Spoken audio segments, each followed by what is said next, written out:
What's going on, everyone? Bran here from Bloody Breakdown, and today we're going to continue this little video series of not just speaking on Scream news, but theorizing. So thus far, I've kind of theorized in this video series what's going to happen to the legacy characters, where they're going to be, where they're going to go. Then I kind of theorized as to who could Ghostface be in this film.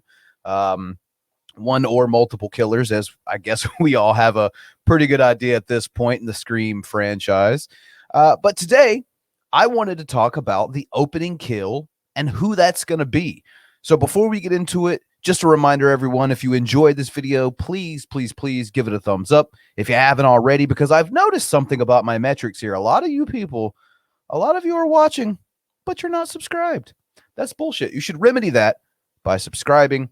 Hell, maybe even turn on those that little notification bell. You may even be notified by YouTube when I go live or upload. Who knows? Fingers crossed. Also, ladies and gents, there's a couple of links down below. One is Twitter. If you'd like to follow me, the link is there. I'm at bloody_Bran. And of course, the Patreon is down there as well. Speaking of Patreon, I do want to thank Rail the Great. I believe I'm pronouncing this correctly. Who has, as of today, joined the producers tier on my Patreon. So thank you very much. He is now he or she, I guess I should say, that is a name that could, I guess, go either way, is a producer of this very, very awesome YouTube channel, if I do say so myself. And you could too. Patreon link down below. Enough shilling. Let's go ahead and jump into the video. So it's obvious at this point there are a few things you can kind of expect from a Scream film. One of those things is an opening kill, something to set the pace for the film. And definitely, at least if nothing else, in the original film, one of the most iconic moments in the entire film is the opening, and it's become an iconic scene or collection of scenes. An opener, I guess, would be a better way to put it. In not just horror history, not just slasher history, but in film history.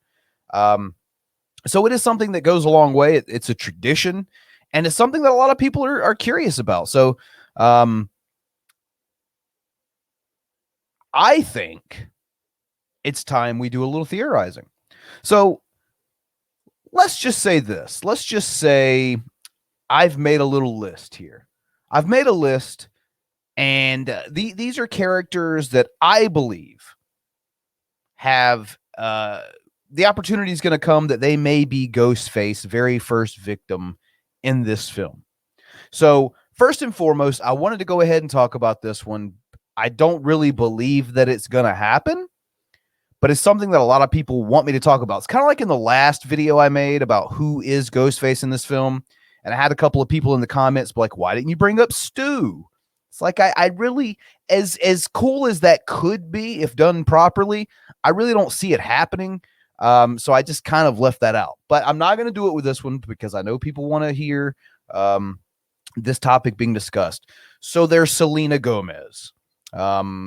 Anyone who's a part of the Scream fandom, whether you want Selena Gomez to be a part of this film or not, you've heard the rumors, and you've heard them for quite a while, that Selena Gomez will be in Scream 5, 2022, however you want to put it, and would be the opening kill. I think the likelihood of this happening is slim and none.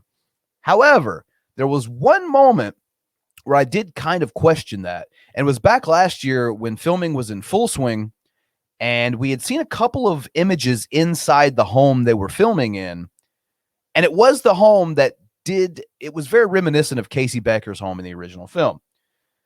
Now, at the same time as this, Selena Gomez was uploading some picture to Instagram, and some of the background images sort of look like they may have been a part of that house, that set, what have you.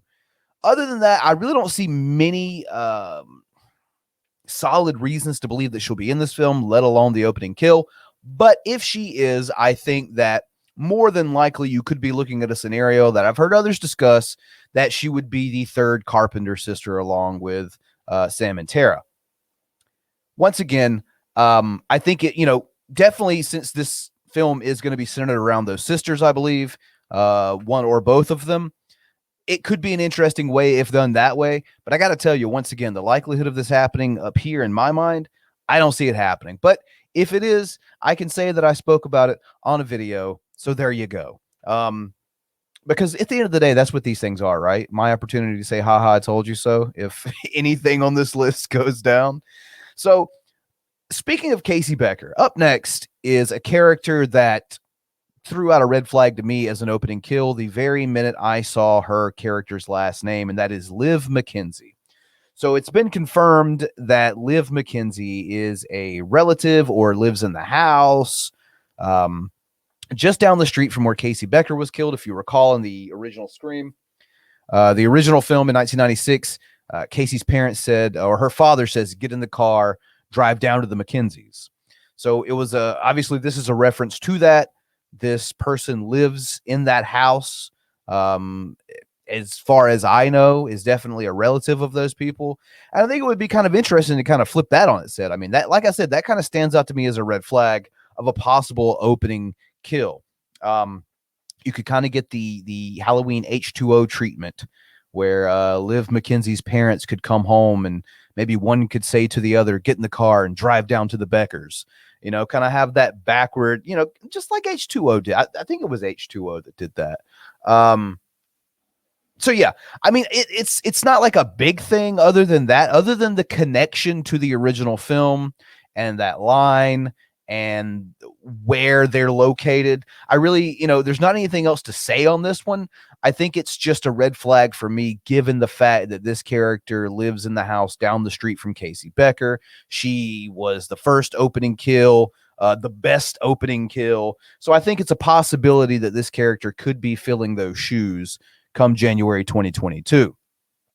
So up next is a character that is shockingly, at least in my estimation, returning to the franchise after having what was essentially a cameo in Scream 3, that being Randy Meeks' sister, Martha Meeks. And we're not supposed to know, folks. We're not supposed to know that she's in this film. The cast had a beach day while filming, and they decided to record the fact that she was there. Heather Matarazzo, by the way, is who I speak of, the actress who portrays Martha Meeks. The fact that she's even a part of this film, like I said, we're not supposed to know that. Is she huge? Is she a big part of the Scream franchise? I wouldn't say so.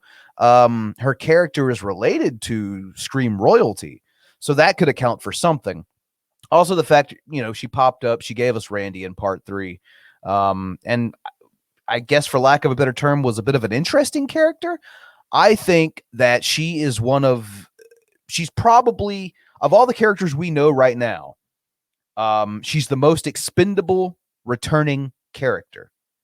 Obviously, you've got the legacy characters, Sid, Dewey, Gale. You've got Judy Hicks returning, and you've got Martha Meeks returning. I think out of all those returning, she's the most expendable. Like I said, she was in, she had a cup of coffee in Scream 3, basically. It wasn't in it very long at all whatsoever. And I think a lot of people, and I have this idea too, that Sidney's not going to jump back into this. Dewey may, because he's a sheriff or he's in law enforcement or whatever the case may be. Gail has a reason to jump back into this to further her career as a journalist, as a writer. Sidney has no reason to jump back into this. In every Scream film, she is very apprehensive. She wants nothing to do with it. She acknowledges it. She never runs from it in that way, but she tries to stay out of it, and it makes perfect sense for her to do so. So why would Sidney come back to Woodsboro? You got to think she was very close with Randy, especially at the beginning of Scream 2. They, survived, went on to college with each other. And she notices Martha really quickly in Scream 3. I think before anyone else does, she and Dewey notice who she is. So I think she definitely knows Martha. I think there's probably some sort of a connection there. And I think, like I said, of all the characters that we know that are in this film that Sid would know of, she's the most expendable. And with that being said, I think she could be the opening kill, and I think her death could be a catalyst to bring Sydney back to Woodsboro. Now, I hope I'm wrong on this one, because I would actually like to see this character for more than a handful of minutes like we did in Scream 3. I'd actually like to see this character at least over the course of the majority of this film. She also has twins, son and daughter in this film. So I'd like to see her kind of interact with Randy's nephew and niece as well. But I do think that there's a possibility that we could be seeing Martha Meeks looking like some of these folks here in this image at the beginning of Scream 5. So up next is one I think is kind of out of left field, because I really haven't heard anyone mention this character as a possible opening kill. And I think a lot of people see this character, Vince, I'll just go ahead and put it out there, played by Kyle Gallner. And he's the only character to not have a last name. And, the rumors fly. Is he a Loomis? He kind of looks like Billy. I mean, yeah, sure. I definitely buy into that, honestly, to a degree. But also, could it be because, his character's not around long enough to really warrant a last name? Now I know what you're all saying. Casey Becker, we know her last name. Stephen Orth, we know his last name. Maureen Evans and Phil Stevens, we know their names. We know Cotton Weary. We know Christine Hamilton, even though that last name wasn't really mentioned in the film. In some subsequent material, we've seen that. We know, pretty much everyone's first and last name as the opening kill. So maybe I'm way off on this one. I don't know, but I think that we're looking in the wrong direction as him having a vague character. Maybe it's not that there's something up with this character. And maybe there is. But I think also it could be the fact that maybe there's not enough screen time for this character. Maybe that's why we don't have a last name. And maybe there's a reason even beyond that why Vince, portrayed by Kyle Gallner, could in fact be the opening kill in Scream 5. I'm sure there's a lot of people, and I don't have a problem with Kyle Gallner's work, don't get me wrong, but I do have a problem with that Nightmare on Elm Street remake he was a part of in 2010.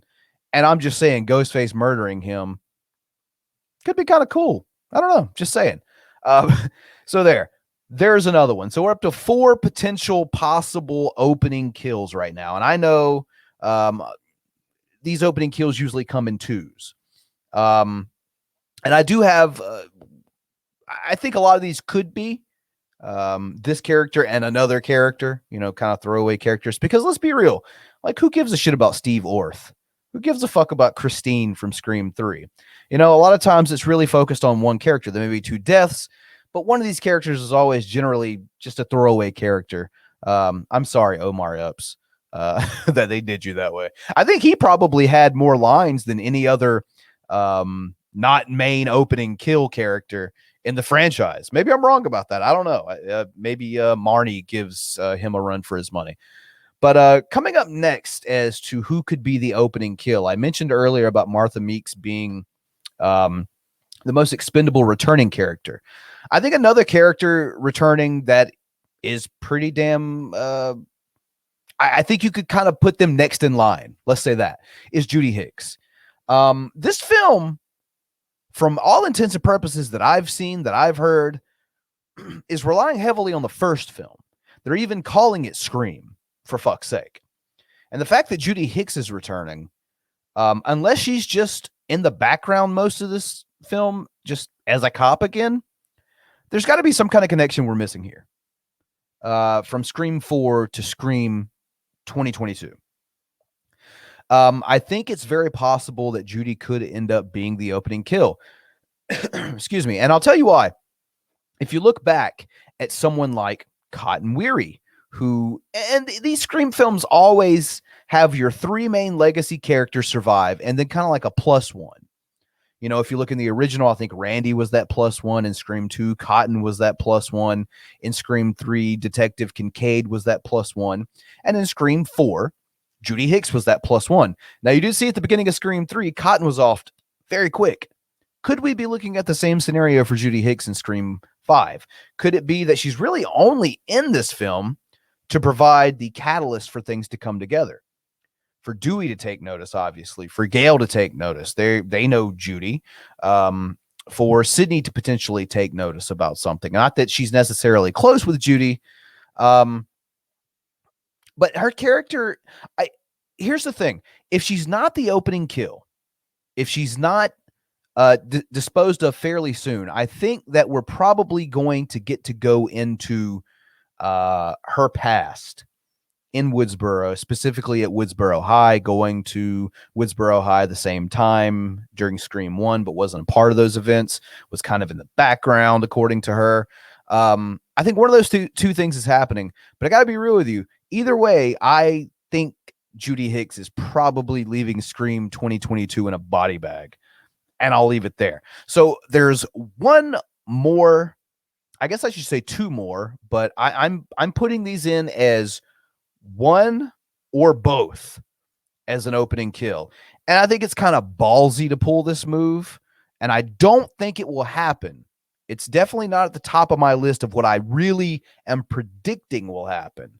But I'm talking about Dewey and or Gail. So here's the thing. Those two, other than Sydney, are franchise royalty. With that being said, Gail's already, Courtney Cox, I should say, to be more specifically, is already asked to have been killed in these films before. That didn't manifest.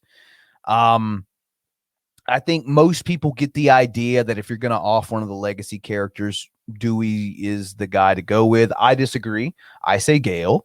But I think between the two of those things, I think it's very possible that you could see Dewey and or Gail being the opening kill in Scream 5. Now, why do I say that? Most of the time, these things start with a couple. Casey and Steve, Marina and Phil, Christine and Cotton. And who knows, maybe Marnie and Jenny were a couple. I don't know. It was never really stated. I don't guess so, because I think that Jenny was in a relationship or fucking around with Trevor. At least that's the impression that I got. So I don't know. But that kind of checks that mark. That checks that box. You got your couple. I think it would be crazy to start the film off with these two, because anyone who knows anything about these films knows exactly what's about to fucking happen. And I think that one or both of these characters going out in the beginning definitely brings Sydney back into the mix, definitely brings her back to Woodsboro, for sure. And once again, I don't really think that either one of these are going to bite it in the opening scene, but I've been wrong before about predicting these films, and I could be again. So yeah, I think at the end of the day, those 7 characters in my mind stand the biggest chance of being Ghostface's first kill in Scream 2022, aka Scream 5. So I want to know what you all think. Let me know down below in the comment section what you all think. Who do you think is going to be the opening kill? Do you think Selena Gomez is going to be in this damn movie? I know a lot of people want her to. I could honestly care less. Maybe Liv McKenzie, Martha Meeks, Vince, Judy, Dewey, Gail. Do you have somebody else in mind? Let me know down below in the comment section. Also, while you're down there, leave that like that I asked you about earlier, because you liked the video. Don't even act like you didn't. This was good shit. Show me. Like it. Subscribe and turn on notifications if you haven't done so already, and definitely check down below in the description section where you'll see my Twitter link and my Patreon link. So feel free to follow me at bloody_brand or support my work on Patreon, just as Rail the Great did. Once again, thank you for that. Now a producer of this show and this content, you could do the very same by supporting me at Bloody Breakdown over on Patreon, link down below. So with that said, like I said, it's your guys' turn. Sound off in the comment section down below. Let me know what you all think. I'm Brand from Bloody Breakdown. We'll catch you all next time.